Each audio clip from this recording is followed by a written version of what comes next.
I know it looks pretty janky up here, but some of this is afterthought.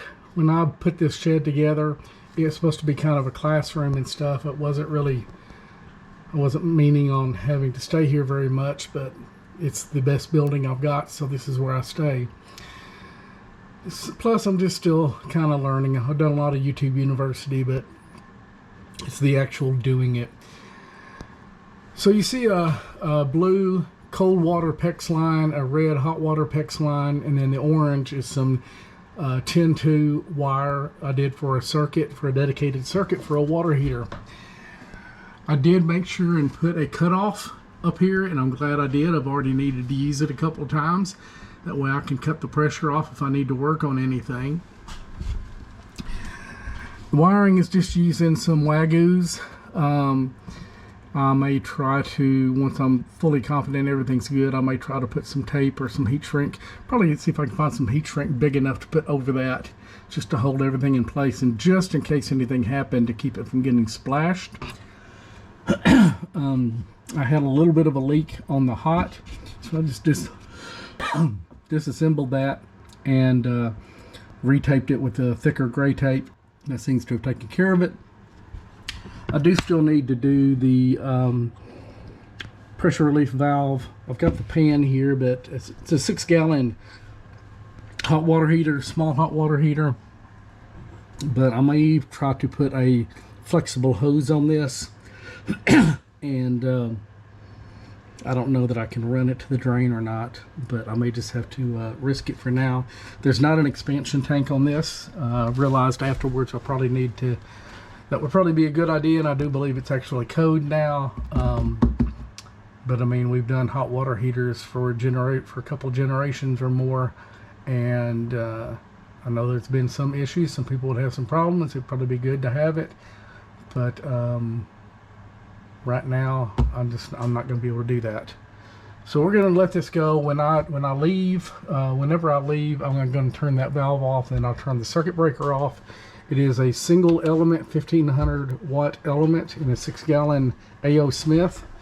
So I finally have hot water at the tap without having to heat up a kettle. So that's cool. The wiring up there, I think I've got one more circuit I want to run somehow down, or I may take this one and just kind of put an outlet over here. I'd like to be able to have the microwave, 2 or 3 things like that over here that are bigger wattage items. It's either that, or I need to move this over, but replace it with an actual fridge over here, put a shelf over there, and just plug that in. That might be the best thing. It might be best if I just move this over or replace it with a fridge or something, put a little countertop in this area, and then I can just plug the microwave and the Instapot or whatever directly in there or directly down there. That might be a better solution. In the meantime, I am working on another project. This is a little cedar, a little broadcast cedar. I've seen a bunch of the hopper ones and stuff you put on the back of a tractor that's 2-point hitch or something. This one goes on a 1 or 2 inch receiver. Usually like on a side-by-side or a quad runner, 4-wheeler or something like that. And I can do that. I can probably put that on the front of my Kubota, front or back. I'll probably put it on the front so I can see it. But actually, one of the zero turns that we've got has got a receiver on the front. And I'm going to double check the size. But I think it would be cool if I could put this on the front of the zero turn. The only bad thing about it is I can't carry extra bags. This will hold probably about 25 to 50 pounds of cover crop seed, and with it being in front of me, I can turn it on, turn it off with the remote, and when it runs out I can stop. Put a flag down. Now if I'm in the side-by-side, I can carry the extra seed bags with me and just take them out of the back and refill this in the front. With the zero turn I can't. But if it's dry enough for me to use the zero turn, then I can probably put a little trailer that I've got behind it, and I can put the seed bags in that. And the reason why I'm thinking about using the zero turn for it is this can broadcast the seed out in front of me, and then I can mow, since I don't have a crimper yet, I can mow the whatever is growing there now down as part of kind of a mulch to help hide the seed, keep it from getting ate by birds, maybe a little bit, give it a little bit of mulch and stuff. Now the bad thing about mowing it down versus crimping it will actually kill at least a portion of whatever's standing. It'll bend it over and it'll crimp it and it'll kill it. Mowing it actually stimulates growth. So it's kind of, I don't know, but it may be one of those things that I just try, and then I can either just use the zero turn if I've got it out there, if that's the only thing that I've got that it'll fit on and go, if I don't want to haul the side by side back and forth 40 miles one way, or I can move it over to something else. But it at least gives me a little bit of a small 12 volt DC seeder that I can use for a little bit of experimentation on cover crops. I could also use it, for seeding roadways. If I'm mowing the field road or something like that, and there are places that are bare, then I might be able to put some grass seed or whatever I want in there and just kind of turn it on and off while I'm mowing, and do two things at once: seed it and mow it at the same time. So I'm not in a hurry. I don't have to get this thing done. I'm just getting started, kind of taking my time. This is the plate that goes underneath it. There is a motor that goes, and then this goes on top of that, and that's what spins and slings it out. I dug these swales about a month or so ago, and from what I can tell, they're working, which, it's good enough. Although I do think that I probably need to make them a little wider and a little bit deeper, because I think they've already overflowed. We're expecting another rain in a couple of hours. Pretty good sized cell coming through. And then it rained last night or yesterday, so the ground's already moist. But if you notice, there's no water in the swale itself. So I'm not always available to come out during a rain, and if it's a thunderstorm, it's not necessarily safe to come out and watch it and monitor it, especially over a couple hours, and see how it comes up, comes down. Not to mention, we know that human memory is not always as accurate as we think and we wish that it was. So I have gotten a couple of time-lapse cameras, and I'm going to put a time-lapse camera on each swale on different ends, mainly because that's where the trees are. And I'm just going to set them up and let it record. I've gotten one of these before. I've got it set up on my Winogradsky columns, and so it seemed to be working okay. So I figured I'd get two more of them. Now they're about $50 each. I'll put a link down below if you're interested. I'm not sponsored by them. I know nothing about the company. They seem to work, or at least the one that I've gotten worked. Now I'll have three. But here's what I'm doing.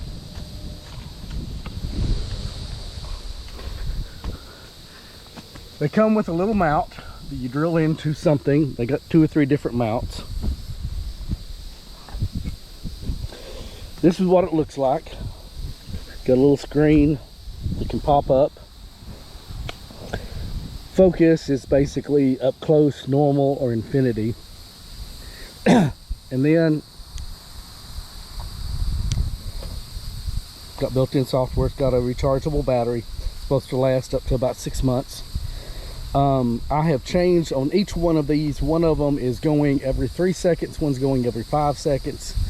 Or 5 minutes. So every 3 minutes, every 5 minutes, it defaults to 10 minutes. I've changed the resolution. One of them's pretty darn high resolution. One of them's about medium. I just want to see if what the difference is for this kind of thing. Obviously, I want the best resolution needed, but there's no need to go ultra high resolution, huge files if you don't need it. You're just going to eat up storage space and stuff. So I've got it turned on. It's got 2 buttons. That's on off. Program it down here. This one you press and hold, and it'll go into time lapse. It'll count down about 15 seconds and stuff. Now, it is not a waterproof camera. So it comes with this little shell that just slips over it. And you take the plastic off the lens. So that's the strobe. That's the lens. There is no motion sensor because it's not a motion camera. It is a time-lapse camera. It does have sound. I turned the sound off because I don't need it. So this goes up like any game camera. You got that thing, it just spins on.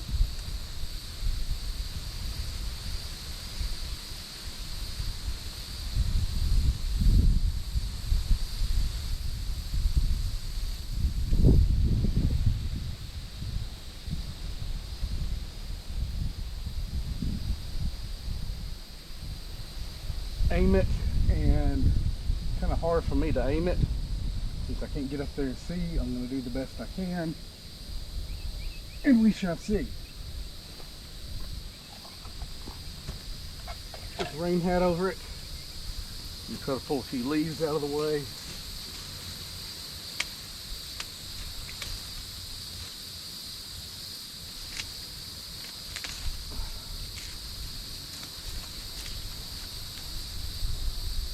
And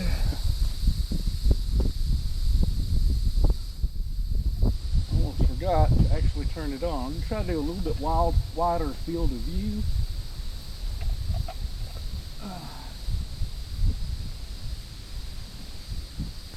Maybe I can get a little bit. I'm mainly worried about this, the upper swale with this camera, the lower swale with the other one. And then I need to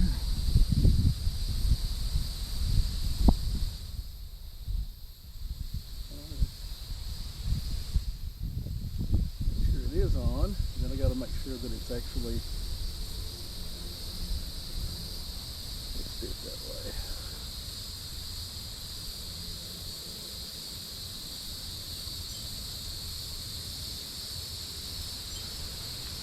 Okay, I know it's on, it's counting down, I can hear it thinking, so that should be ready.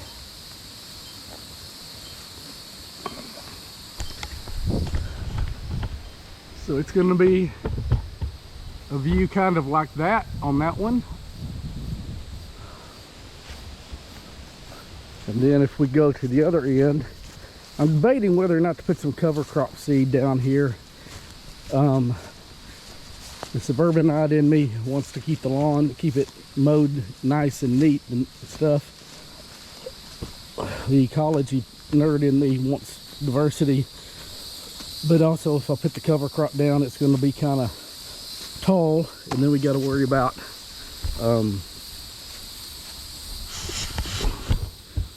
ticks. So here's the second one. It's much lower. I might later, we'll see how it looks. If it's too low, I'll cut that limb off. I'll put it up higher for the next time. But here's kind of the view that it's going to have.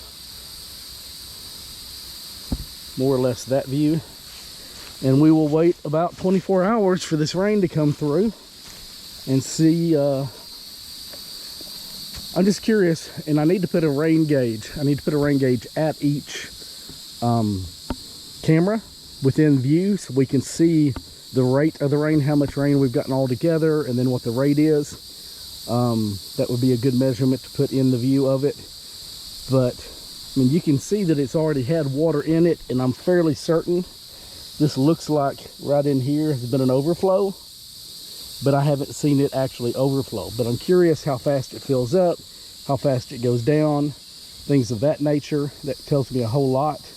And then, like I said, I may come back and go a little bit wider and a little bit deeper and make this berm a little higher, build this up, build my spillway. But I have put the trees on the downhill side to take advantage of that lens. I'll also put some comfrey on either side. I had a whole bunch coming up someplace I didn't necessarily want it anymore. We got red buds, we got pawpaws, we got persimmons. So far, they all seem to be living, best I can tell. That pawpaw's kind of small, and I kind of interspersed them. The red buds may need to get replaced. removed because I was wanting a legume nitrogen fixing tree interspersed with my fruit trees. And while they are apparently a legume, they are apparently one of the few legume trees that are not nitrogen fixing. And really that should be obvious, because if you look at the leaves, they do not have the same leaf structure as like a mimosa and things of that nature. So that's kind of making me wonder if, like many other things nowadays, if they are incorrectly classified. If maybe, I assume somebody's done the DNA testing, but maybe they're in the wrong family. Maybe they should not be in the Fabaceae. Should not be classified as a legume. But what do I know? I just try to grow the stuff and grow food. And then on the upper swale, originally I did that just kind of as a speed bump for the water, and was thinking don't actually plant anything on it because it's still so close to the rest of these trees. And I'll probably be eventually taking more trees down, and I don't want them to fall onto established trees. However, if I'm very careful, if I learn more, get some practice and careful, I can probably fell the trees that direction. And so I might be missing a golden opportunity having that swale there by not having something useful planted on it. So I may be, when I redo that swale a little bit, tweak it a little bit, I may go ahead and figure out what to put in there. And I still need some shrub layer stuff in here, ground cover. I'm just trying to get things started. This is the first area I cleared out. Haven't done much other than mow here, and just trying to get a little bit done here and there and learn as I go. And this is part of it. Put the swale in, put time-lapse cameras on it, and see what happens in the rain.